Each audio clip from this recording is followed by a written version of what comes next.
Don Barnes from 38 Special. This is a great story, a great, interesting story. So, you took hiatus from 38 Special several years ago. You worked on a solo album, and then it just kind of disappeared? What happened? Well, who has this happen to you? You get it completely mixed and finished, and everything's ready to go, and the record company got sold out from under us all. Other artists had different projects and everything, but it got sold to Polygram's big, giant global acquisition, and it traded hands through the years, and I was constantly trying to find. I always believed in these songs. It never wavered. We went in with some stellar musicians, some of the best in the world. Jeff Porcaro, Mike Porcaro from the band Toto, who sadly didn't live to see this release. But I had Dan Huff from the band Giant. He's a titan in the music industry now. He's a big producer. Keith Urban, Rascal Flatts, and everything. But he was on the record. Denny Carmassi from the band Heart. We all went in there. It was organic. It's slam. A real band going in there. And the songs are just amped up, every one of them. And there's not a filler song on it. I've got 5 stars across the board, across the world, Germany and UK and Japan. And I always believed in it. The cover art is a bit of a metaphor. I was wrangling with a tornado, and trying to all the unexpected twists and turns of the music biz, all the boring part of it, but trying to hang on.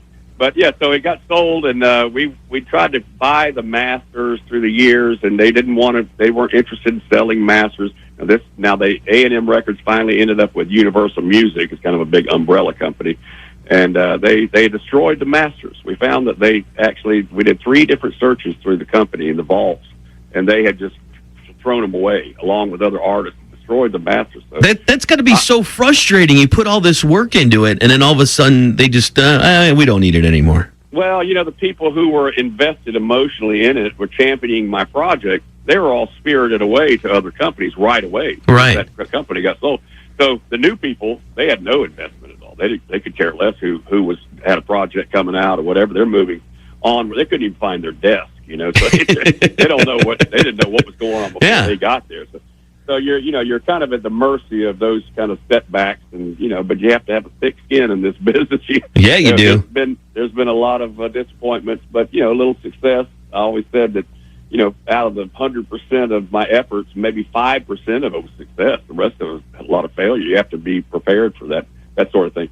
So anyway, through the years, they had destroyed the masters, and I had the only. I thought they were safely kept in a vault. You'd think, yeah. Existing copy in the world with red letters on it. I had it somewhere in the house, and Andrew from Melodic Rock Records wanted to put it out and put some alternate mixes and some bonus tracks and things. And I found it in the bottom of a bin, in my son's storage bin. It's crazy, but it was the only copy in the world, and they took it and remastered it, did all that, and it sounds excellent. And I'm just proud that to have it out today, and have a catalog number. I had to crack a bottle of champagne when it came out. Yeah. I'm talking to Don Barnes from 38 Special. So what was it like when you finally found that one last copy and you put it on the stereo and listened to it? Did it take you back to that time? It did. I like I said, I always believed in those songs, and it was all kind of baked in there. All that fierce attempt, a fierce effort from a young man that had a lot to prove, and it was all there. And my son, I like I said, it was in a bin of his, and he had borrowed it himself. And when I saw that that red lettering on the package, I about fainted. Now, what else was in that bin with that master? Oh, there was so much junk on top of it. He had the ashtrays and lamps and all the things. And I dug it all out, and there it was in the bottom of a bin. Well, good thing you didn't just donate it to Salvation Army or something. Oh, that would have been heartbreaking. Next thing you know, it would be up on Craigslist, someone giving it away. Yeah. Oh, man. That makes me sweat to think about it. Will you ever... He was pretty shook up when I told him about it. He was pretty shook up. He said, Dad, I didn't realize that. The only existing copy in the world. Will you be able to play any of these songs out live? Yeah, we're already doing it. We're doing cool. songs from Ride the Storm. We're doing it in the 38 Special set now. this is a bit of a missing piece of the puzzle back then. We kind of had reached a point like a crossroads where creative differences, and they wanted to go on and do a little more middle of the road thing. Well, you can tell with the band, the song Second Chance, the ballad they did, and it was Max Carl singing, a great guy, great singer. But I wanted to amp it up. I wanted the more high octane stuff. So I went to that. So this is basically the next 38 special record in sequence that they didn't do. Now we're all back together. Right. We're still doing 100 cities a year. We're rocking the whole country. So it's all good. Well, we put all these songs in it. 3 songs from the Ride the Storm solo album, and it's going over really well. And all the everybody's getting latched onto it now that understands the story and all. So it's great fun to do it out live. You talk about 38 Special and the music, and boy, you guys were on such a roll. What is it like to just have songs coming out of you that are just reaching people and connecting with people? It's more, if you could sit around and go, wow, look at these songs coming out. You're right. Actually in a period of, you got to outdo the last one because the industry is a cruel woman there. The industry is looking at you as, oh, are you a flash in the pan? Is this something that you're going to be able to follow up? Because we don't want to. Nobody really wishes you goodwill out there. Everybody's trying to get your place on the charts. It's a dog eat dog kind of environment, and so you're constantly trying to outdo the one before. You're only as good as the last hit you have, and all that sort of thing. So you really don't have time to sit around and go, "Hey, look at us, we're cruising here." You're actually really, you got to be about 10 steps ahead of yourself all the time. There was a time we'd gotten off a tour about 9 months, and you're contractually obligated to have an album out 6 months from there, and we had not one idea of one single note to go on the next album that was due in 6 months. And I was was dating this woman, and I said, I just can't get any work done. I'm just so caught up in you all the time. And it was like a light bulb. And I was like, hey, there's a good song title. So, it's a good. You have to keep your antenna out as songwriters, and it was a good positive song that came out of it.